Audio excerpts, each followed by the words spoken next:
Hi, so my name is Mark Mullery. I was the assistant director on Wolfwalkers. I'm here with Maria Pareja, the art director, and I'm here with Tomm Moore, one of the directors of Wolfwalkers. So I'm eager to get talking to them today. This is part of the Spark Festival in Vancouver. So, Maria, I guess we're going to focus talking about the art direction as much as possible here. But I'm just interested to know kind of your background. What did you do before Wolfwalkers? What attracted you to the project? Let us know a little bit about yourself. Well, this was actually my first job, and I was super excited to be part of the movie. I was studying in Madrid, animation, and when I discovered the studio, I absolutely fell in love with the style, the stories that they tell. So I was like, oh, I would love to work on the next project. And then I saw the trailer of Wolfwalkers, and I was like, oh, this is so great. I would love to work on it. And one of my teachers was like, send your portfolio, send it. So I sent it to Tom, like, hey, hello, I'm Maria. Could you see my portfolio? And he was like, oh, yeah, sure. He was very nice. And yeah, they gave me a test, and I started doing scene illustration at the beginning of Wolfwalkers. And after that, I started doing production design and helping a little bit with the art direction. And it's been a really, really nice project to work on. Cool. So, Tom's co-director Ross Stewart has been an art director on other projects before, and he's a very artistically and illustratively driven director in many ways. So I'm guessing, by the time you arrived on the project, he had established a lot already. What was it like coming into that? Did you feel like there was already a world created, or did you feel like it was an opportunity to really expand something? I think there was a lot of the ideas were already there, and they knew which locations they wanted, and they knew already what kind of difference on style they wanted for the both different parts of the movie. But I think there was still a lot of work to do to define a little bit more the style so it was more unified. And that's where I helped a little bit more, just trying to make it all the same world. But yeah, there was a lot of opportunities for creativity, and all the people in the scene illustration team were amazing, and they were putting a lot of nice ideas on the style. So I think at the end, all the team make the style that was already a little bit there something more solid, so we could start doing backgrounds and on all the rest. And so, Tom, I think maybe a lot of viewers would think, well, this is the third in a thematic trilogy. What really needs to be designed? Okay, it's just new locations, it's just a few things like that, but that's it. That's not really the case, right? This has represented actually quite a development in cartoon saloon style and in the style of your movies. Do you want to talk about that a little bit? Yeah, Ross and I had been working together for a long time. I mean, Ross was art director on Secret of Kells, and prior to that, he was a big part of the studio and the shorts and things that we'd made. And we'd had always had loads of ideas since we were teenagers about how far we could push art direction, and we had ideas in the development of Secret of Kells and Song of the Sea. So, for example, Ross was a concept artist on Song of the Sea, and he designed a lot of the forest and countryside shots where he used pencils and watercolors to give a softer feel to those scenes. And I remember at the time discussing, wow, imagine if the characters changed when they were in that environment, and we talked about it. And ultimately, for like budget and time reasons, we had to kind of discard that. So those kind of ideas were hanging around. I remember at one point in Secret of Kells that we thought, oh, wouldn't it make sense for Ashling to be all scratchy and like a pencil drawing compared to Brendan, who's an illumination. So these ideas were kicking around, and we were like, okay, this is our last go at it. We have a better budget than we've ever had before. Let's really push into those art direction ideas. And we were emboldened by seeing things like The Tale of Princess Kaguya. And then while we were in production, Spider-Verse came out. And like people were also ready to push further than we'd pushed before, where Secret of Kells seemed like a mad, totally different art direction. It was actually a development of loads of stuff we were influenced by, from Thief and the Cobbler, or Hungarian animation, like Marcel Yankovic's work, or the Hungarian folktale. So we were developing a style, and Wolfwalkers was just supposed to be like the triple decker sandwich of all that stuff that we'd sort of loved before, and we were going to pump into this one. So that was really it. And the other big part of it for us was that we wanted to collaborate as much as possible, because Ross and I were a bit tired of ourselves. We were like, you know, I did a first pass on designing the characters, with Ross doing a lot too. And Ross and I, you know, had an easy way of working, but also maybe we were falling into some tropes. So it was massively important for us that this would be as collaborative as possible. And that's why having Maria come in, and the whole team of scene illustration artists, and having them, and the concept artists like Cyril Pedrosa, having them bring something of their own style into the movie was really important to us, because we wanted to be re-energized and feel excited again about this style that we've been working in for 20 years. Yeah, and I think there's, you know, there are various different things that we're trying to achieve at once that are not that don't necessarily gel as easily as you might think. So in one sense, there's the case of well, this is the forest, so this is pencil and this is watercolor, so that's what the characters should look like when they're there, because as much as possible we want this to look like an illustration. We want it, even though it's, you know, exploded across a dozen departments, you want to feel like on some level it's maybe the work of one hand, and you know, you have a very different effect in the town. But it's not really what maybe starts with that impulse. It ends up becoming much more of an emotional thing, and a storytelling thing, and a character thing, because a lot of the characters from the town bring their townness and their town style with them. And certain characters, say, you know, Maeve, when she's angry, she becomes especially kind of frayed with pencil marks and things like that. So Maria, I mean, if people are following any of the kind of behind the scenes and discussions we've had about this stuff before, we will have talked about how there are two different styles, and that's fair enough.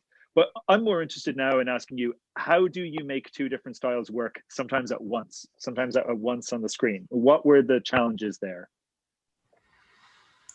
It was definitely difficult. I remember at some point we were doing scene illustrations, and Ross and I were talking, and he was like, I'm just afraid he's gonna be just like two different movies. And I was like, yeah, me too, because right now it feels like it looks really nice when it's a town, it looks really nice when it's the forest, but what happened when the two things come together?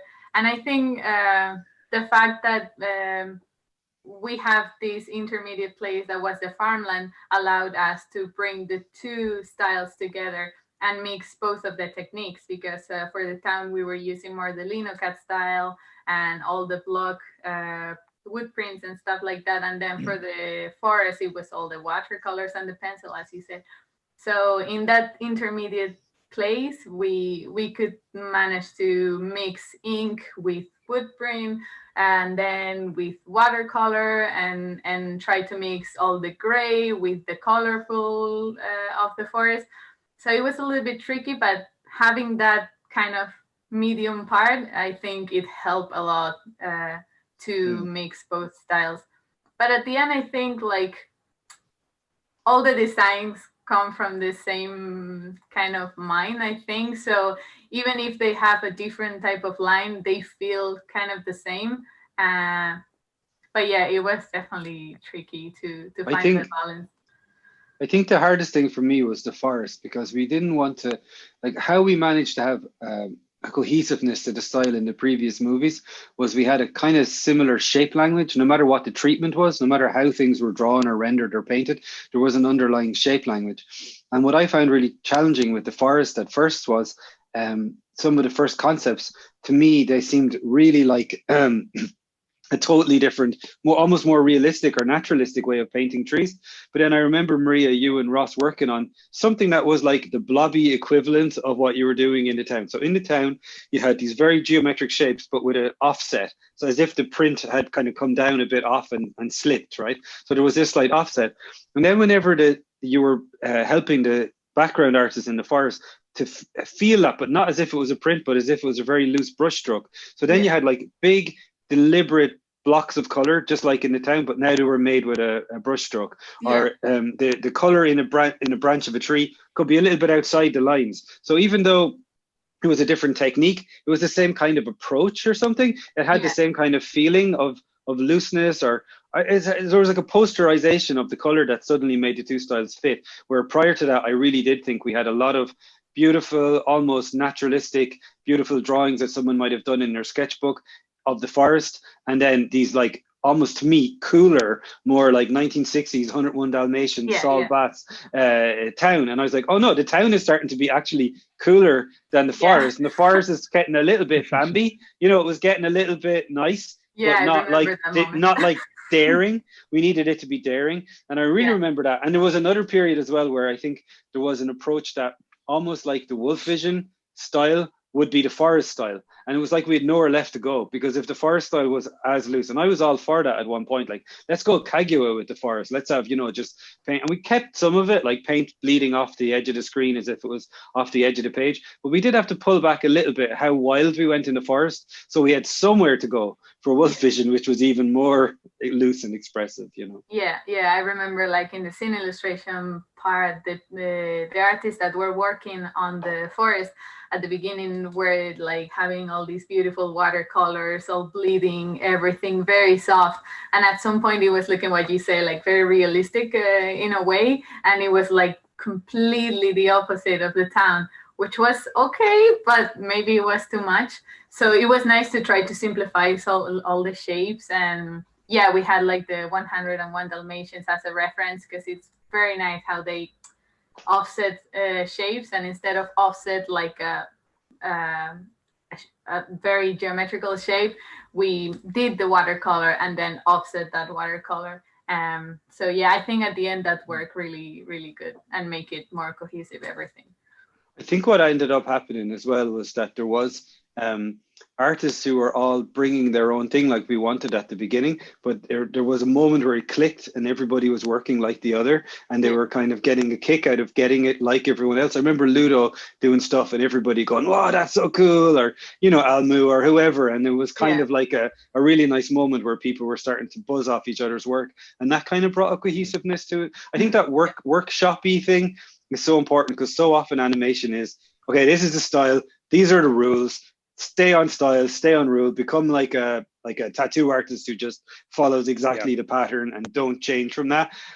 Where this was like always inventive and always people buzzing off each other's work and stuff. So I was really happy about that. Yeah, and also because it's very loose and wild, it's very difficult to keep all the artists having exactly the same shapes or the same style. So it was nice, that moment where all of them after a workshop or something finally say like, okay, now I get it, let's draw this like this, and all the backgrounds were amazing, and it's like, yay, go team, now it's working.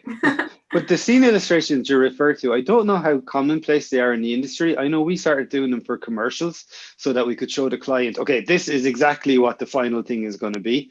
And when we made the scene illustration team on Wolfwalkers, I remember Ross was a bit panicked because he felt we didn't have enough of them. And you ended up having to do kind of scene illustrations all the way through, because sometimes there would be a background and a character, but the effects department might go, well, how should I make the magic here, or how should I make the water? And then you would do that as we went along. Maybe you can talk about that a little bit. I think it's really, really important, actually, the scene illustration department. Like, I guess in a more 3D production, maybe you have the concept artists that are helping all the time with these things. But in this case, I think it was really helpful to be doing some really final concepts to show how exactly it should work. Sometimes because the style is so particular, maybe it's not that easy to get it. So it was nice, as you said, for example, for effects, to make a final illustration and be like, oh, right, so this is how I draw the fire that I would usually make like a very natural fire. Now you have to make it all pointy and stuff. And I feel, I mean, I love scene illustrations. I think they're essential. I don't think I really want to do anything in this medium of this size without them, because I think there's a little bit of a difficulty with hand-drawn animation, 2D animation, which I'm just going to define here as like made of paintings and drawings, right? So that's not a perfect, but let's just say that's what this movie is, made of paintings and drawings. And you know, in some way, we're lucky that a still painting or a drawing is the same material as what our film will look like. If you're making concepts for a computer game, for a CGI computer game, it's probably not going to look like that. It's like that thing where they say, you know, a book and its title are made of the same material, they're made of words, but a song and its title are made of different materials, and that's kind of different, right? Because it's the song's title is made of words and the material is especially if it's music, you know. And so there's something really nice about scene illustrations that we can say, let's just make it look like this, and seriously, could we make this move? And I love setting the bar high with scene illustrations and saying, what if it just looked like this, you know? And Maria, I really love you point out that intermediate patch, because the farmland, because I think kind of keen viewers will see that the trees which are rendered in pencil, you'll see some of those there in the forest, and you'll see some of them cut down. And where they are cut, they are cut geometrically and with a like a lino cut. And then when they are chopped into firewood, they are perfect sort of Toblerone shapes things. And getting those to exist together in one scene illustration, along with characters, in one sense, you breathe a sigh of relief, because you're like, okay, this looks good, but then you're also excited because you're like, how are we going to kind of get this to go ahead? I was wondering, just on the forest, is it difficult for you? You come from Spain. Was it difficult for you to get a sense of what an Irish forest looks like? Are all forests the same? Is all the like the same, or is it? It's not, right? Yeah, no, it's the forest. Well, at least the ones that I'm used to are pretty different to the ones that we have here in Ireland. And most of the team, actually, was not just me. Like, I think 100% of the team was not from Ireland. Like, they were from France or from Spain or Italy. So the forests are very different, especially the colors, because, well, the trees too. But now in autumn, like I would have a very warm forest, and here is still cold. You have these cold greens mixing with the orange, and it's so beautiful, but so different for my eyes. So we had to do a few trips with the whole department and take loads of pictures and be like, oh, okay, now I get it. This is how it should look. But it was a really nice moment, because it makes us all go closer and work better together. And I think it was a really nice thing to do, and everyone should do it. And then the sort of the flip side of that is the town, is how the town looks. And I think one of the difficulties is, you know, you often get trapped by your own briefs, you know, where you'll say, well, the town is oppressive, it's cage-like, it's where Robin does not feel like she's free. So then you go, oh, so it's dull, so it's grimy. That's very, very close to boring. And you don't want that, right? You want something to feel, what, prison-like or grimy or some way like that. But you don't want it to be actually dull and boring. You want it to catch the eye as much as possible. Can you talk a little bit about that, like how difficult that was? Sure. I think, like, especially at the beginning of the movie, we have this sequence where Robin kind of walks around the town, and we see the town for the first time. And in that sequence, we have market, we have a lot of people on the street and everything. And all these people have some colors on the clothes, and there's like clothes hanging on the streets and stuff like that. And I think all those little colors inside of the very gray town make it more alive, even though, because if it was just gray, obviously it would look like death. But the fact that all the characters had a little bit of popping colors and stuff make it a little bit more alive.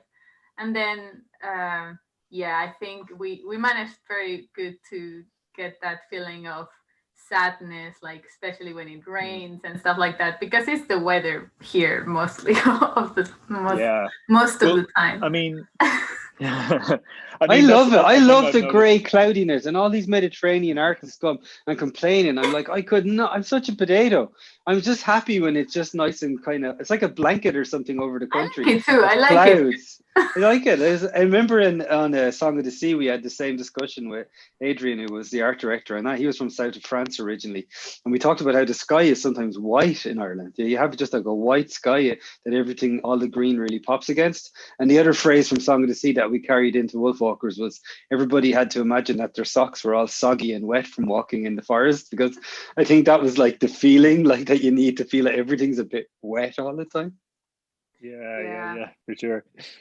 And so, Tom, I'd be interested actually to talk to you. You know, this is largely about art direction. I want to kind of talk to you about composition a bit, because something that has always struck me about your films is that most 2D films over the years have started by making a layout as some kind of scene that somebody's in, and then you place the characters in it like a stage. And I see from the moment you start drawing, from your storyboards, from everything, character is an inherent part of your composition, that if you pull the character out, often it's just not the same composition at all. I'm wondering, how did you, I mean, how, is that just the way you think, or is that just how you want your movies to be? I mean, what's going on, Tom? No, at this stage is probably how we think. It's something that evolved in the studio from a kind of manifesto into just being in all our wrists, you know. But I remember back in Kel's days, that was stuff that we really thought about a lot. How could we make an image that didn't look like a sticker, like the characters didn't look like a sticker on top of a beautiful painting, but something that was like holistic? We always admired films that managed to do that. Like I mentioned The Thief and the Cobbler earlier, but also, like, and the European stuff, the Eastern European stuff, where sometimes the animation itself wasn't great, but the actual design and composition was like a picture book, and it instantly read.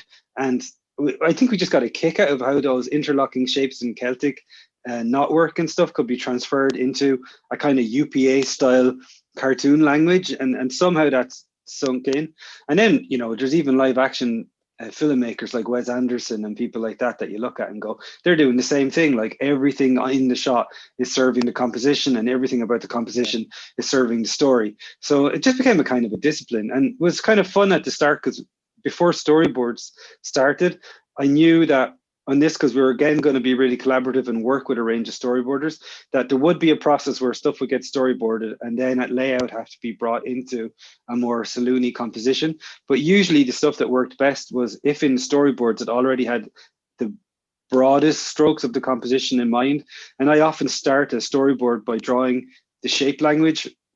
Like it's going to be all circles up to here, then it's going to be all squares or triangles here, or you know, everything's going to lean to this side of the screen, or the character is going to be a semicircle at the bottom of the screen looking up. And you just try to think about the screen in the storyboard before you even put in any details, almost as an abstract composition, and use that kind of, you know, Bruce Bloch talks about it in his book. You use a kind of set of constrictions, like, okay, this is going to be a flat sequence because we want it to feel safe. Okay, this is going to be a deep sequence because we want it to feel dangerous. And you think about that from storyboard, and then you just keep on adding to that and plussing that as you go through the other departments, you know. It reminds me actually, because you remember we had Jim Capobianco was over, gave a lecture, and he showed. I tend to like less is more in animatics. I tend not to like too many poses being done, especially during the process, because you're trying to work out so much. I kind of prefer just, okay, I know this is a shot of this character. He showed a clip from Yojimbo, which had it kept subtly reframing and more characters walking in and leaning in different positions that completely recontextualized the same shot over and over. And I felt like I kind of turned a corner there, and I realized, oh, this is clearly the way this, because, you know, I joined the studio about 7 years ago. A lot of these things the studio has just kind of taken on board now, and like you say, it's in our wrists, but a lot of us who join kind of have to get on board with this as it goes, you know. I remember breaking down that was kind of turned a corner for me. Yeah, we robbed some stuff from Seven Samurai in Kells. I remember looking at it, like how they would do match cuts and things like that. And yeah, it's really interesting. I think it's something that people would benefit doing more. I'd benefit from doing it more again, like reverse storyboarding. Like if you find a movie I remember I used to do that with Wes Anderson movies and just like pause each scene. Woody Allen as well, like some of his mid stuff like Manhattan and stuff, compositions are so fascinating to actually stop and analyze and look at.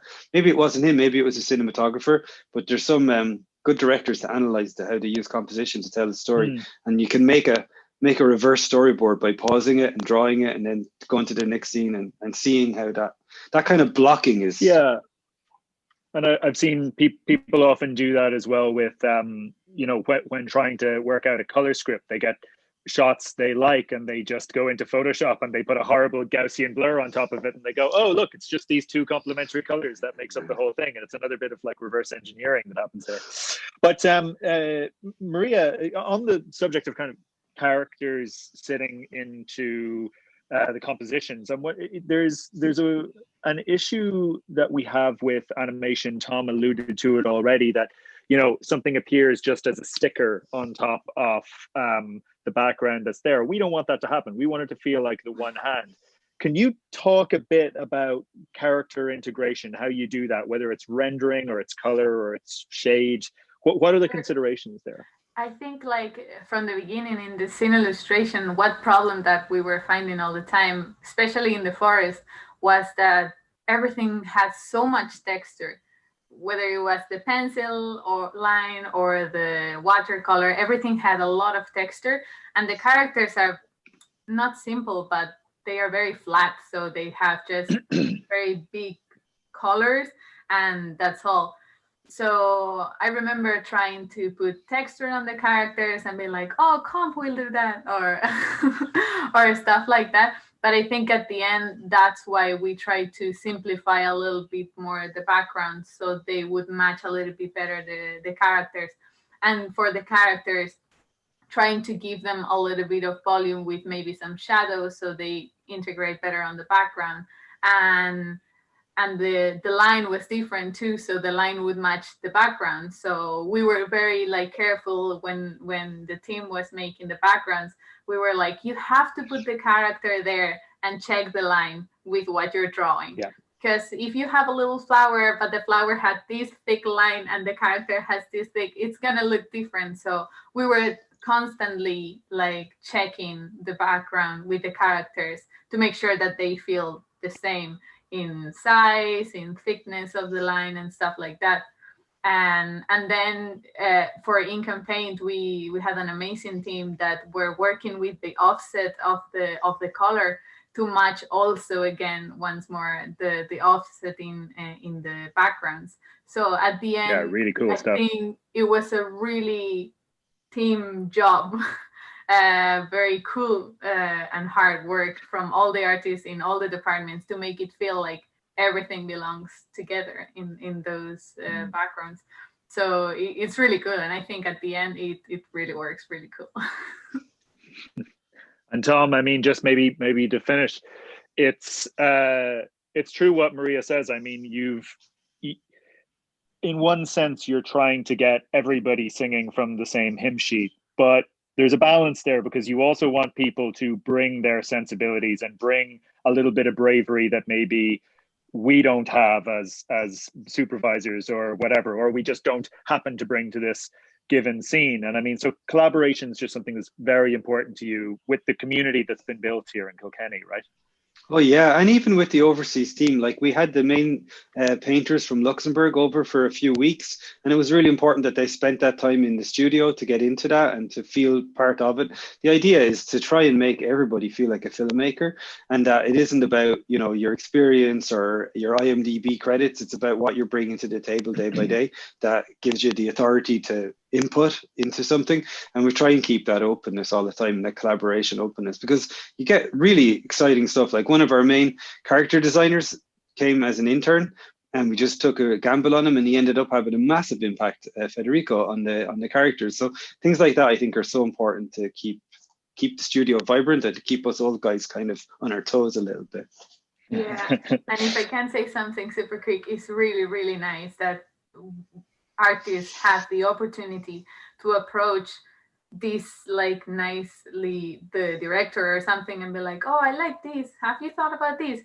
Of course they are not going to take all the opinions on the table, because it's impossible, but it's really nice to be able to have that communication with everyone, and like be able to talk free and give your opinion is really, really nice. Yeah, when I first got into animation, my ambition was to have some kind of continuity of the vibe that a group of us had in animation college, and keep that workshop kind of feeling going, because that's the reason I want to make animation, you know, or a big part of why I want to do it. So having that atmosphere was really important. And I was always jealous of all the people in the background department downstairs. You know, the final line, they had this little quiet room where they were sitting with headphones and drawing with pencils on paper. And I was like, you guys are doing what we all want to do. I know. Okay, great. We'll leave it there. So Tomm Moore co-directed Wolfwalkers with Ross Stewart. Maria Pareja was our production designer, art director. My name is Mark Mullery. I was the assistant director. Hope you enjoy the Spark Festival Vancouver. Thanks so much.